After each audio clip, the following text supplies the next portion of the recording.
আজ আপু তৈরি করেছিল আপুর হাতের স্পেশাল বাদাম পোলাও। এখানে বাদামের ঠাসা এই পোলাওটা খেতে যে কি মজার, সেজন্য প্রথমে তেলে পোলাওয়ের জন্য বাদাম ভেজে নেওয়া হচ্ছে বেশ লাল লাল করে। আপনারাও ঠিক এভাবে লাল লাল করে ভেজে নেবেন, কিন্তু পোড়াবেন না। এখন কিছু রসুন গোল গোল কুচি কুচি করে ভেজে লাল লাল করে নেওয়া হবে। আর এগুলো লাল লাল হয়ে আসলেই এখানে পেঁয়াজ গোল গোল করে পাতলা পাতলা করে কুচি করে নেওয়া হয়েছে, সেগুলো বেরেস্তা করে নেওয়া হবে।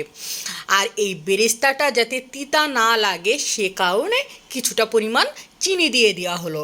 এখন ভালোভাবে লাল লাল করে ভেজে নিয়ে পোলাওয়ের চালগুলো ধুয়ে রাখা ছিল সেগুলো দিয়ে ভালোভাবে তেলে ভেজে নিতে হবে। পোলাও আপা যখন থেকে পোলাও বলে ভাইরাল হয়েছিল তারপরের থেকে আমি আর পোলাও বলতে পারি না, শুধু পোলাও চলে আসে মুখে। এখানে 4টা কাঁচামরিচ আর 4টা এলাচ আর এখানে গাজর কিউব করে ছোট্ট ছোট্ট করে কেটে নিয়ে একসাথে পোলাওয়ের চালের মধ্যে দিয়ে ভেজে নেওয়া হচ্ছে। আর আজ কোনো বাটাবুটি মশলা দিয়ে এই পোলাওটা রান্না করা হবে না, একদম কাটা মশলা দিয়ে রান্না হচ্ছে, সেটা তো আপনারা দেখেই বুঝতে পারছেন।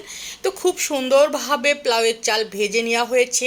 এখন মাপ মতো গরম পানি, উষ্ণ গরম পানি দিয়ে দেওয়া হচ্ছে। আর এখানে 2 চামচ পরিমাণ চিনি, 1 চামচ পরিমাণ লবণ দিয়ে এখন রাইস কুকারে বসিয়ে দেওয়া হচ্ছে। আর এটা কিন্তু রাইস কুকারের হাঁড়িতেই ভেজে নেওয়া হয়েছিল। আর রাইস কুকারে পোলাও রান্না করলে পোলাও কিন্তু একদম ঝরঝরা হয়। আমি কিন্তু পোলাওরে মাঝে মাঝে পোলাও বলছি, আবার পোলাও বলছি। এদিকে আমার পোলাও কিন্তু একদম রেডি হয়ে গেছে। যেহেতু রাইস কুকারে রান্না করা হয়েছিল, একদমই নাড়াচাড়া করা হয়নি, তাই এখন ভালোভাবে নাড়াচাড়া করে নিয়ে আলু দিয়ে গরুর গোশতের ঝোলের সাথে এই পোলাও খাবো।